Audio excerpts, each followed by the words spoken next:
You are Hope TV News Watch on this 19th day of March 2024. A very good evening to you and welcome to the broadcast. My name is Gloria Musimbi and on the sign language interpretation is Boniface Murithi. Now, making headlines, President William Ruto has today signed the Affordable Housing Bill 2023 into law. The bill establishes a framework for the collection of the affordable housing levy and implementation of the affordable housing programs. The High Court had halted the housing levy's implementation in November 2023 after ruling that it was imposed without a valid legal basis. The Court of Appeal, on the other hand, abolished the levy in January, upholding the ruling by the High Court, but the Kenya Kwanza administration quickly moved to have it back through legislation. Parliament approved the bill that Azimio lawmakers vehemently opposed, while Senate passed it last Tuesday with a raft of amendments. And as Alice Diana reports, Kenyans will again start paying 1.5% of their salaries towards the housing levy starting this month. Thank you very much, Your Excellency. After receiving the go-ahead by both the National Assembly and the Senate last week, President William Ruto has today signed the Affordable Housing Bill into law, paving way for the return of the housing levy deductions. The 1.5% tax from both the employer and the employee will take effect beginning the end of this month. There will, however, be no backdating of deductions, as the bill signed today has established an updated body of law known as the Affordable Housing Act 2024. Both the Senate and the National Assembly passed the bill last week, with amendments introduced in the bill, including bringing county governments to the fold. Under the new provisions, governors will establish county liaison committees tasked with overseeing the implementation of the affordable housing program. See, I just want to affirm, because I know people out there have been saying that this is something that is for the counties, this is for the national government. I would wish to tell them, devolution is not a competition. Devolution is partnership.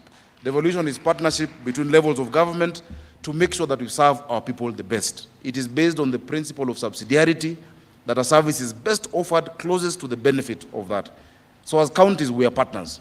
Some of the institutions that will be mandated with implementing the housing project include the Ministry of Housing, National Housing Corporation NHC, county governments, and private entities as approved by the Funds Management Body, the Affordable Housing Board.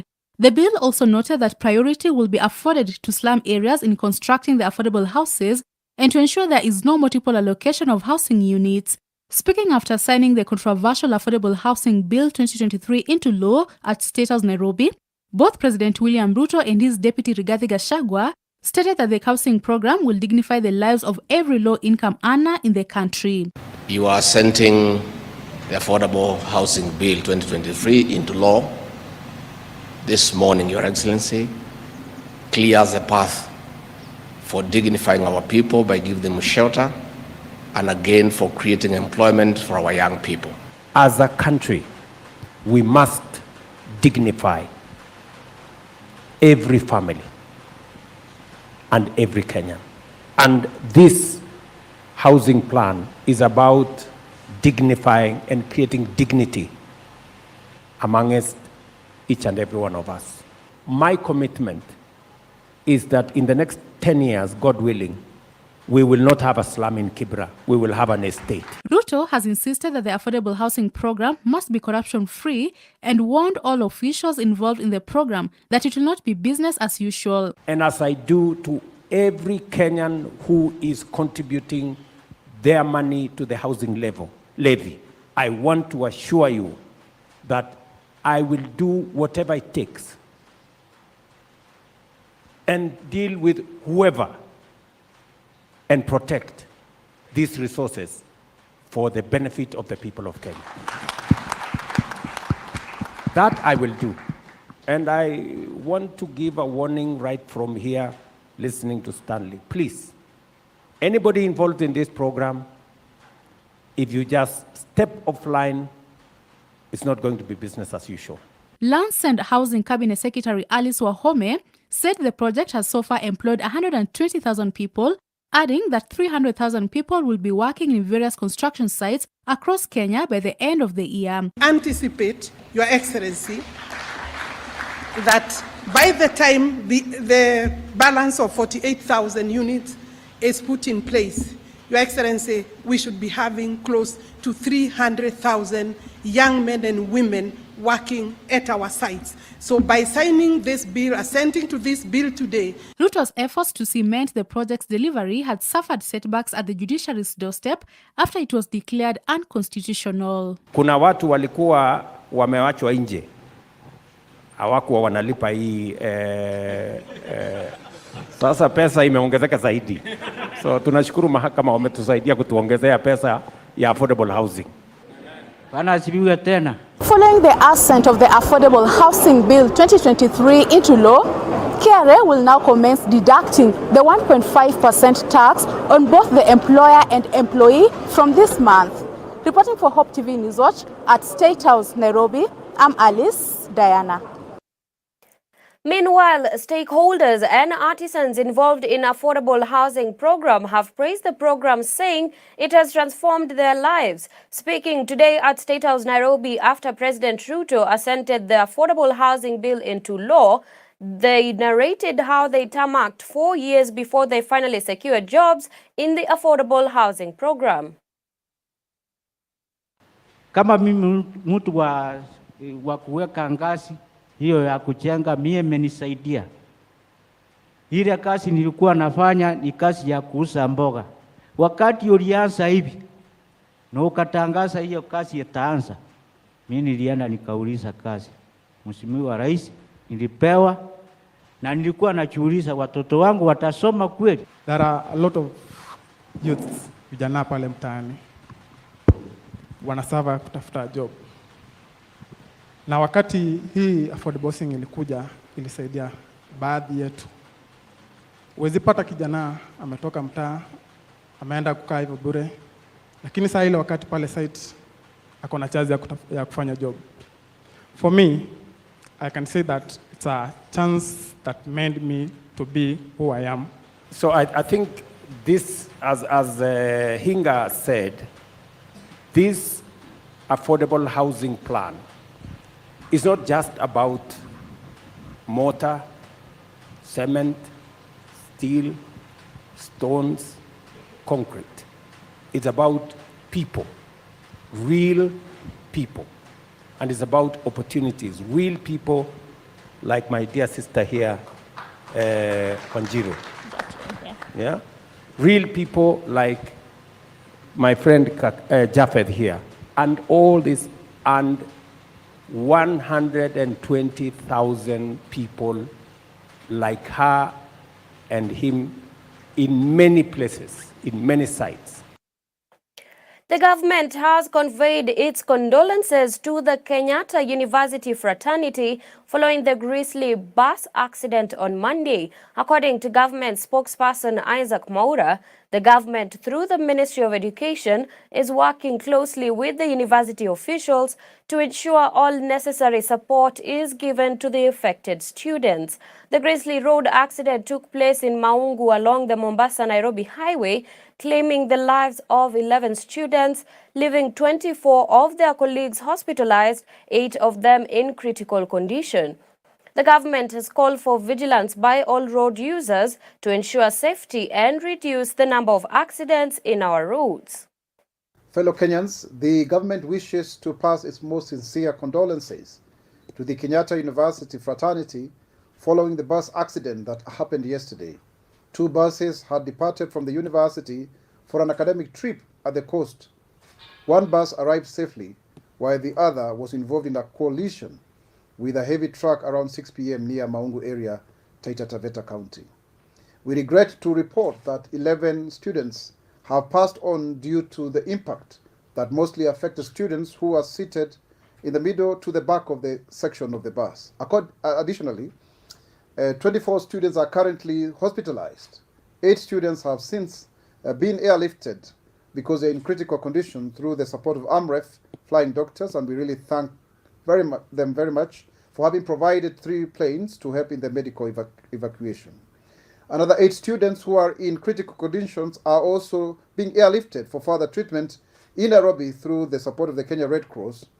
We join in mourning the loss of our young and promising citizens and pray for the quickest recovery of the injured. The government, through the Ministry of Education, is working closely with the university officials to ensure all necessary support is given to the affected students. Psychosocial care and counseling services have been made available for those impacted by this tragedy. The planned trip has since been cancelled, and the students who had arrived for the trip have been recalled to the institution in a show of solidarity with the affected comrades. My heartfelt condolences to the affected families.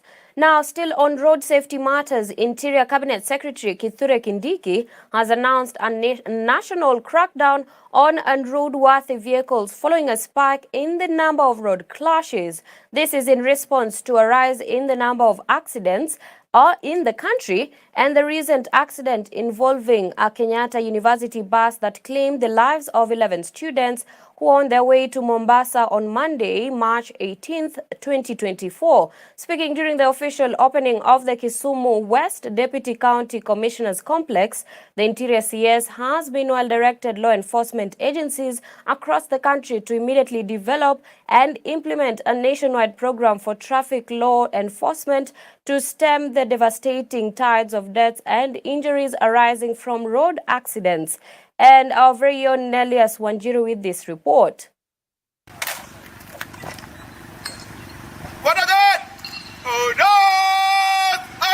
Interior Cabinet Secretary Kithure Kindiki has raised concerns of the increase in road fatalities in the country. Speaking in Kisumu, the CS Kindiki noted that deaths from the road accidents are competing with those of serious pandemics. The Interior CS explained that road accidents are becoming a big problem and many lives are being lost across the country. Time has come for us as a country to crack down on all the errant drivers, to crack down on all unroadworthy motor vehicles, and also to enforce the traffic laws of our country to the letter to avoid these needless deaths.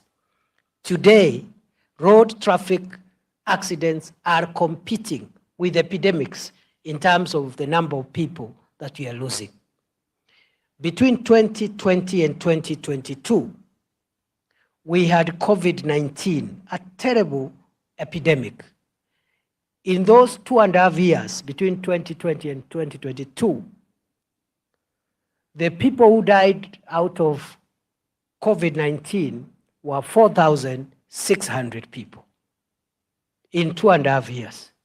Yet, in 1 year alone, 4,000 people are dying out of traffic accidents, meaning this problem of road traffic accident is worse off than even serious epidemics like COVID-19. Kindiki has also vowed to arrest and prosecute corrupt officers, stating that corrupt officers get bribes allowing unroadworthy vehicles to operate, hence causing accidents that could be avoided. Kindiki has called on transport sector stakeholders to partner with NTSA and Minister of Roads to make Kenya an accident-free nation. And therefore, I have had a discussion this morning with my counterpart, the Cabinet Secretary for Transport. And between us, the National Police Service Traffic Department, and the National Transport Safety Agency, NTSA, we must come with a program to rein in on the problem of road traffic accidents, enforce the law, and make sure that we bring down the numbers of our people that we are losing every year through road traffic accidents, and the number of our people that are getting injured and are wasting critical family resources in hospitals because of road traffic accidents. The CS also noted that many crashes are as a result of poor visibility at night. He urged motorists to embrace proper positioning of signage such as reflective triangles, chevrons, and retro-reflectives. Kama wewe ni mwananchi ukitembea barabarani, vilevile heshimu sheria za barabarani, usiwe ukaumizwa na gari. Madriver wetu wa bodaboda vilevile wawe waangalifu, wasiendeshe bodaboda kiolela, kwa sababu maisha yao na maisha ya abiria ambao wanabeba na maisha ya watu wengine wanaotumia barabara inawategemea hao wenyewe. Na wakati tutaanza hii utaratibu wa kudhibiti usalama barabarani, vijana wetu wa bodaboda msianze kupiga kelele ati mnaonewa. According to NTSA, from January to February 2024, road accidents across the country have claimed 649 lives. The statistics are an increase compared to 623 recorded during the same period in the year 2023. A 2023 report by NTSA showed that losing control was one of the main causes of road crashes, accounting for 929 deaths. Reporting for Hope TV News Watch, my name is Nelias Wanjiro. And with Nelias's report, we take a short commercial break. Stay tuned for more news updates.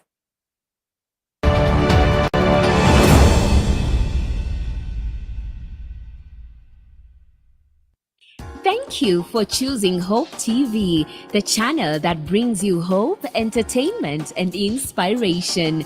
We value you and would like to serve you better.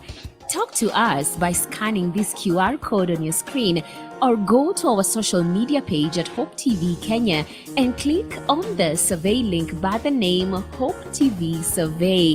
It will just take a few minutes but means the world to us. We value your feedback. Hope TV, look and live. Panda tukupandishe on Go Entertainment this new year on GoTV bila kulipia extra. Kama uko on GoTV Lite, lipia GoTV Value. Utapata kufurahia GoTV Plus. Tayari on GoTV Value, then lipia GoTV Plus uenjoy GoTV Max. Kama wewe ni wa GoTV Plus, lipia GoTV Max ujinice na shows noma kabisa on GoTV Super. Furahia the best sports, international shows na local shows una like free. Download GoTV Stream. GoTV, love it.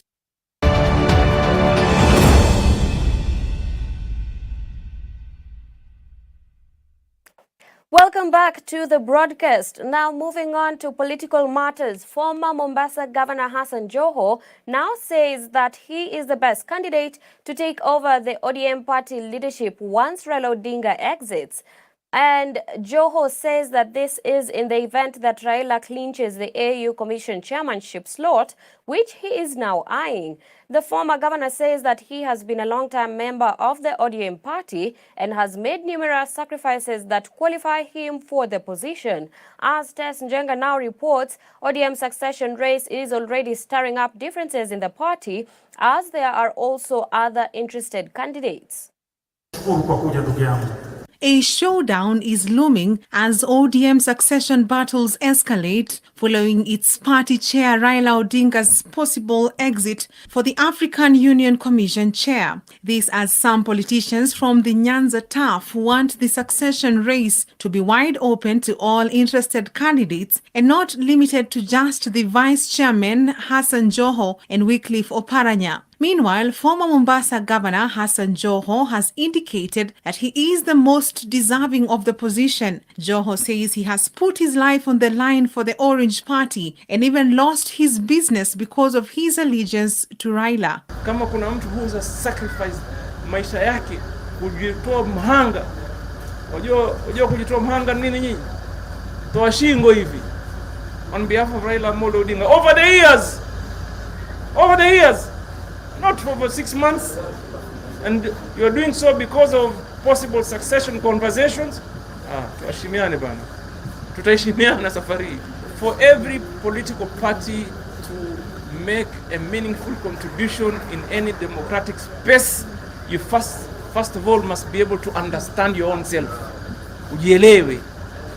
And me, I want to tell you, I'm in ODM. My party is ODM, and I believe ODM should be the party that forms the next government. The former governor has further dismissed allegations that he started being vocal recently, saying his track record in ODM spans years ago as he began his political journey in 2004. Mimi sasa ambaye nimekuwa katika uongozi huu tangu nikianza siasa, nimekuwa chini ya mtu mmoja, Raila Amolo Odinga. Yani mimi, and I'm telling you for a fact, go and check. When I began my politics in 2004, my leader has just been one. Sijateleza, sijapotea, sija hata kujaribu kuangalia pande nyingine. So I know the values of Raila Amolo Odinga. Joho has stated that he is engaging with his ODM counterparts from the Western region on the future of the party in a democratic space. Hii kitu si ya mtu mmoja. It's not about me.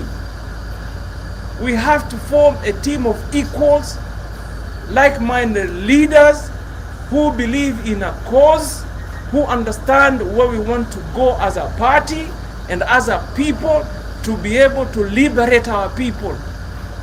It's not about one person. It will never be about an individual. Have we not learned from Raila Odinga? Raila Odinga carries others with him. There may be a fast amongst equal, but we will engage on equal terms.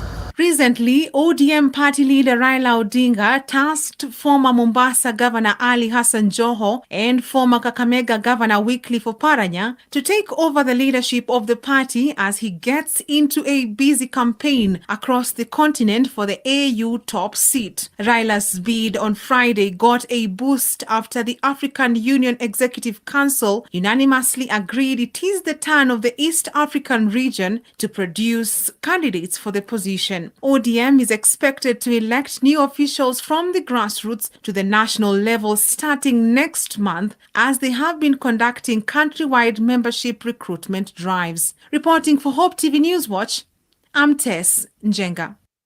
Thank you, Tess Njenga, for that report. Now, the congestion in Kenyan prisons has raised concerns, prompting the Kenya National Commission on Human Rights to plead with the national government for immediate intervention. Speaking during a visit to Kisii Main Prison, KNCHR Chief Executive Officer Dr. Bernard Mogesa stated that there are 1,450 inmates in Kisii Male Prison, which is nearly doubled of its accommodation capacity. However, the Commission has commended the prison's efforts to uphold the prison's welfare.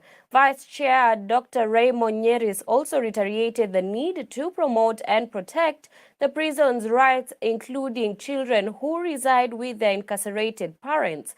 The Commission is expected to visit other prisons in the Western region to monitor the compliance with the prison rules and also advocate for necessary reforms where needed. We are glad that there's a lot of reforms that has taken place in the Kenya Prison Service. Of great concern is the manner in which the prisoners are being handled, and as a commission, we can say with confidence that the leadership of the Kenya Prison Service, especially in Kisii Prison, have done their best, and I want to commend them to continue. The Commission is monitoring very closely the recent killings, of course, in Kisii, some under very unclear circumstances. The Commission is in touch with the security agencies on the ground to ensure that any criminal activities that target the killings of citizens is brought to a halt, and any persons implicated or alleged to have participated in such activities are arrested and, of course, prosecuted within the confines of the law. The government has made a commitment to enhance the productivity and earnings of local smallholder farmers in the avocado subsector. This announcement follows a meeting held in Nairobi with stakeholders from the avocado industry, where Deputy President Rigathi Gachagua noted that the agricultural reforms that are being carried out across several sectors, including coffee, tea, dairy, and macadamia, will also be replicated in avocado farming. This comes weeks after farmers across the board expressed concerns about the proposed farming produce tax potentially impacting their returns negatively. Our very own Grace Ahati reports. Deputy President Rigathi Gachagua has met stakeholders in the avocado subsector, where they had a comprehensive engagement on issues affecting the subsector, particularly in light of the newly proposed farm produce tax. This meeting has come at a crucial time when concerns have been raised regarding the newly proposed farm produce tax, which industry players fear could have adverse effects on their profits. Speaking during the meeting in Karen, Nairobi County, Gachagua assured assured farmers of the government's support, noting that interventions in the other agricultural subsectors will also be replicated to avocado farming to boost their yields and returns to farmers. The new tax that came into force last month requires farmers to part with at least 5 shillings for every 100 shillings they make from their farm produce. As a government, we do appreciate the critical role you play in the agricultural sector and in our economy, and your place in earning foreign exchange for our country. This sector is very critical to the performance of our economy and our foreign exchange earnings. And therefore, if there is disquiet in the subsector, it is of great concern to us. While appreciating the farmers for their role in building the country's economy, the Deputy President assured them of the government's commitment to addressing the obstacles hindering the smooth operation of the subsector. In terms of enhancing their capacity, in terms of dealing with the duplication, in terms of making it smooth. You know, when you say that your goods cannot be inspected over the weekend because it's a weekend and they are perishable goods, that is very sad. That is something we shall address. You know, this facility, that aspect is like a hospital or a police station. I don't think you can close inspecting perishable goods because of the weekend. The losses will be too much to bear. I think these are things we are going to go through. Responding to calls for interventions to improve farmers' income, Gachagua announced that the government has appointed 2 cohorts of its envoy ambassadors and high commissioners. These officials will play a pivotal role in enhancing both local and global market opportunities for Kenyan produce, including avocados. We want our ambassadors and high commissioners to spend 80% of their time tightening existing markets and expanding them and looking for new markets. And we are signing MOUs with them. I am aware, like in India, they are levying custom duty of about 30% to avocado. Our new ambassador there, Peter Monyeri, has instructions that he must work around it because it's a good market. A market like China is huge, you know. Our new ambassador there has instructions on what they need to do to enlarge that aspect. Reporting for Hope TV Newswatch, I'm Grace Ahati.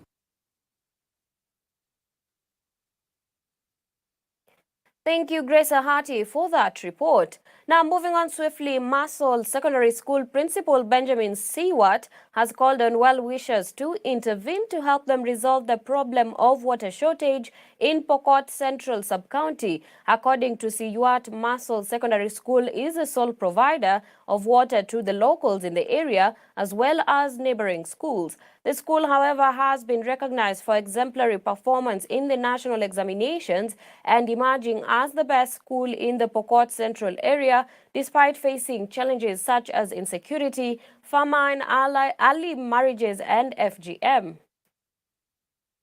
Vile tunaona hapa majirani, mashule jirani ya msingi wako na changamoto sana kwa sababu tunatumia borehole ya shule, na hivyo basi tunaona ya kwamba tunaanza kuona changamoto ya maji kwa vile tunatumia pia na community, na ningeomba siku ya leo ya kwamba waizani pamoja na gavana wetu aweze kutusaidia kutuchimbia borehole nyingine tupate maji ya kutosha ili pia tuendelee tuwe na maendeleo kwa shule yetu. As the BOM chair, I'm very happy. I'm happy because we are able to compete with the schools in Makutano, the schools in Kapenguria, and to record a mean score of 7.5, being the 4th school in Masol, only being 8 years old is a success by itself. On education matters, Longhorn Publishers through Loho Learning have partnered with Safaricom to launch digital platforms designed to enhance delivery of education in Kenya. The digital learning platform was officially launched at the Blooming Flowers Academy in Syokimau, a school that is already using it for their students. James Ongango, the CEO of Loho Learning, said the platform offers a comprehensive suite of features tailored for learners, teachers, and partners, providing access to diverse educational content from multiple publishers and content developers. With this digital learning platform, one thing you note is that per year a child is paying 2,000 shillings. 2,000 shillings is quite affordable when you look at the number of resources available. This is course books, storybooks, you even have an atlas, kamusi, so a wide array of material, making it effectively affordable, more affordable than the purchasing textbooks. So we see this as a great equalizer for people who would want to access all the content at an affordable price. Our team has since partnered with Longhorn Loho Learning to consolidate our shared synergies and strengths towards co-creating, innovating a digital learning platform. This led to the establishing of a steering committee led by our very able CEO, James Moria of Centum, to ensure all parts are cleared. The main difference here is we've collated everything that they need in one platform. So the learner is able to get the textbook aligned with KCD. They're also able to get coding classes within that device. At the same time, they're able to enjoy edutainment within that device. And we collect that data, give it to the parent, also give it to the teacher for these two stakeholders to understand how the learner is learning and how they're interacting within the internet or the digital space. To the digital learning, especially through this Loho platform, we're looking at the book online. So I'm on my phone. We are blessed, and she has her gadget in the house, and we can look at a book at the same time, at the same question, and then I'm able to even understand what she's trying to say. So access anytime, anywhere I am, is just really has been paramount for us.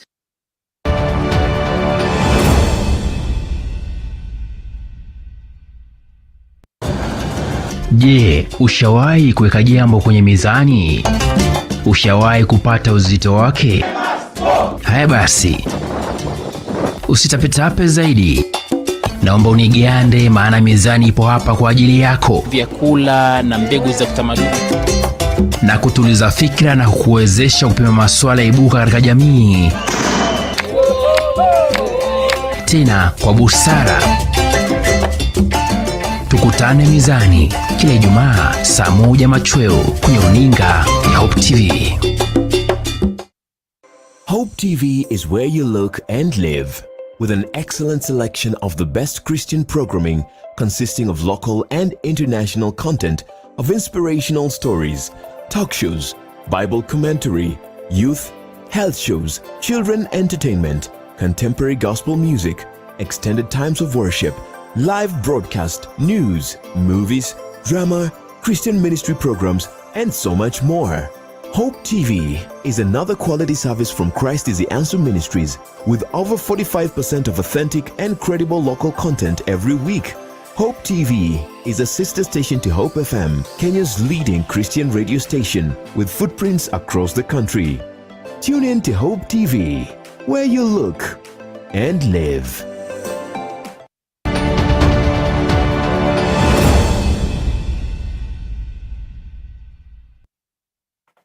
On local business news, Kenya, through the State Department, Oceans and Blue Economy, has signed an MOU with Korean Ministry of Oceans and Fisheries and the Korea Institute of Maritime and Fisheries Technology (KIMFIT) for cooperation by the institutions in development of training standards, curricular development and implementation, as well as training of trainers and exchange of faculty. During the visit at the Ministry of Oceans and Fisheries, the leaders agreed to fast-track a Memorandum of Understanding (MOU) on mutual recognition of certificates of competence (COC) that will open up opportunities for Kenyan seafarers to secure employment of 1,000 ratings and officers on board Korean ships annually. I met the Vice Minister for the Ministry of Oceans and Fisheries, the Honorable Song Myang-dul. The leaders agreed, the two of us agreed to fast-track a Memorandum of Understanding on mutual recognition of certificates of competence, and also collaboration between Korea and Kenya in the area of maritime and fisheries. This will open up opportunities for Kenyan seafarers to secure employment of 1,000 ratings and officers on board Korean ships annually. The MOU is in the final stages of approval, and it will be signed by our respective cabinet ministers during the upcoming Korea-Africa Summit that is scheduled to be held in the month of June 2024. Our delegation also met the Korea Ship Owners Association, and in particular the Vice Chair, Mr. Yang Chang-o. And the Vice Chair noted that Korea Ship Owners Association owns a fleet of over 1,600 commercial ships with a workforce of 11,000 foreign seafarers. This workforce, this is projected to increase to 14,700 in the year 2030. The supply of this workforce is mainly sourced from the Philippines, Indonesia, and Myanmar. Elsewhere, the fourth edition of Consumers Market Research has revealed the top 100 brands embraced by women, aligning with this month's celebration of International Women's Month. The findings have focused on insights that inform, empower, and enrich understanding of women's market to unlock growth for businesses and brands. Our very own Kate and Diego with that report. A lot of the testament of Tala's success has been about being very customer-centric in our operations. We currently serve about 13% of the total digital credit market, being the largest non-bank lender, and we don't see that as a small feat. I think it's just a continuous representation of how customer-centric we have been in our approach. So that represents about 3.5 million Kenyans who've borrowed from Tala today. And since inception, our disbursements currently stand at about 300 billion shillings. We believe that our mission to empower the financially underserved and underbanked Kenyan majority to unleash their financial power is even clearer. For us, as Tala, it just encourages us to remain committed to our mission and think through how we continue to support customers with innovative financial solutions and financial education being at the center of it. And also looking at previous Money March reports, just wanted to share how helpful this have been for us as a business, where we've continued to evolve our offering so that we can put more power of choice and control in customers' hands. Because our customers are having very basic needs, they're having a lot of tough microeconomic conditions affecting them. So how do you empower customers with power of choice and control, especially around how they utilize credit? So this becomes a factor of how do you enable them to choose a due date as an example of one of the features that we launched. And they're able to actually be in control of when they know their income will be coming in and they can make payments.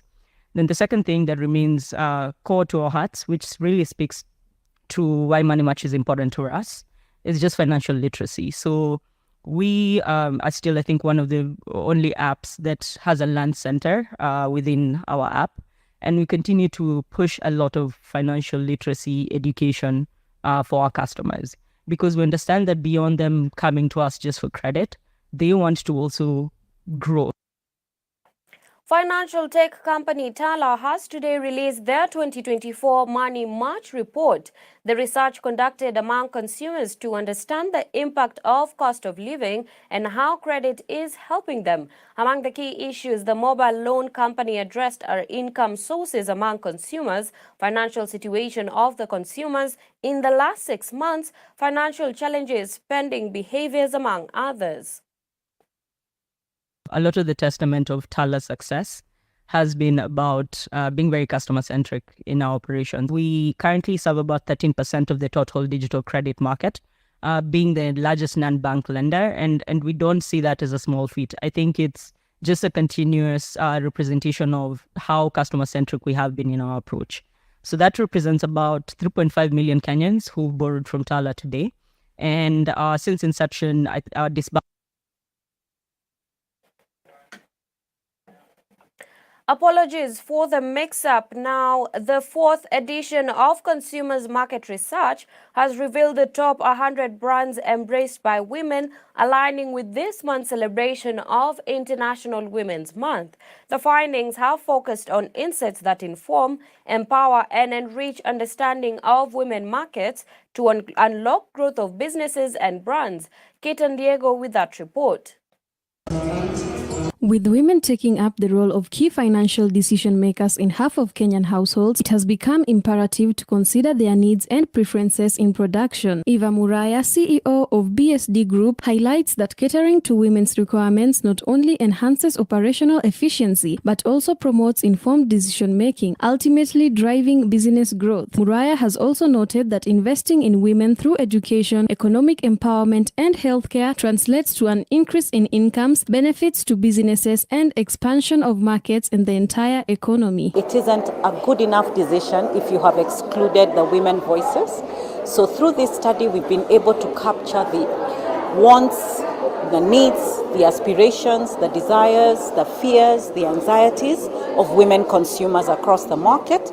More importantly, to see where the opportunity to strengthen boardroom top lines, defend boardroom bottom lines, and enhance operational efficiency can be made via this data.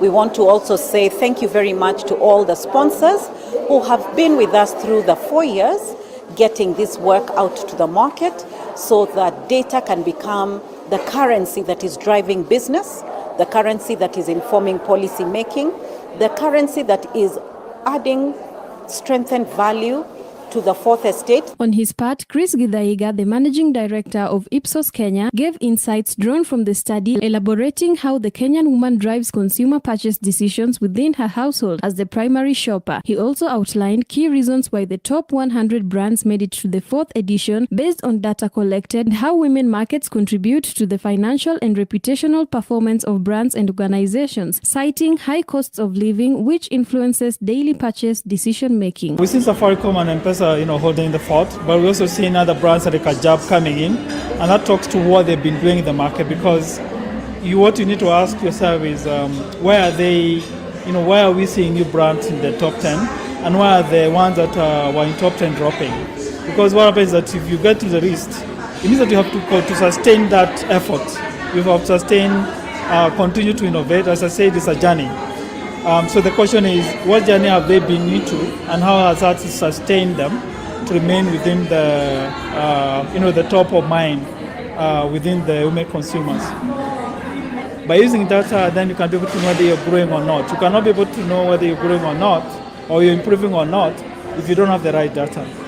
So data is important as an ingredient for decisions, because it may also make you confident that whatever I'm deciding, whatever I'm saying about or my understanding about this consumer is based on what the facts are. It's not based on what I like, but more of what the facts are. Among the top-ranked brands in Kenya today include M-Pesa, Safaricom, Equity Bank, Samsung, Ajab, Naivas, Airtel, KCB, Menengai, and Apple. Other highlights of the study included healthcare, financial services, technology, the care economy, and retail. Reporting for Hope TV Newswatch, my name is Kate Andiego. And on local sports news, reigning African Rally champion Karan Patel is confident that he is ready to compete with the big boys in the 2024 Safari Rally, expected to rev off on March 28th to the 31st in Naivasha. The KCB racing team driver and his navigator Tausif Khan will compete in a Skoda Fabia R5 under the Kenya National Rally Championship category. Now, in the main WRC Safari Rally category, the Toyota Gazoo racing team led by Kale Rwampera and Takamota Katsutsa are expected to headline the event. Ot Tanak and Thyri Neuville are other big names who have confirmed their participation. However, reigning champion Sebastian Ogier will miss action. Thankfully and very gratefully, we have now engaged with KCB for the second year in a row. We were the KCB drivers last year in the WRC. We were also the KCB Bank drivers for the Africa Rally Championship, which we won last year. And I think that has helped them get some confidence in us. Well, the game plan would be definitely still to attack as it was last year, but last year we suffered a few hiccups with regards to broken brake pipe, failed power steering, and then ultimately a damaged clutch due to the fesh. So yes, the Skoda I think is Obviously, it's a different car. It's something I'm still getting used to in terms of its character and the way to drive it. And with that, we come to the end of our bulletin tonight. Many thanks to you for tuning in. Have a blessed night. My name is Gloria Musimbi, and on the sign language interpretation has been Boniface Murithi.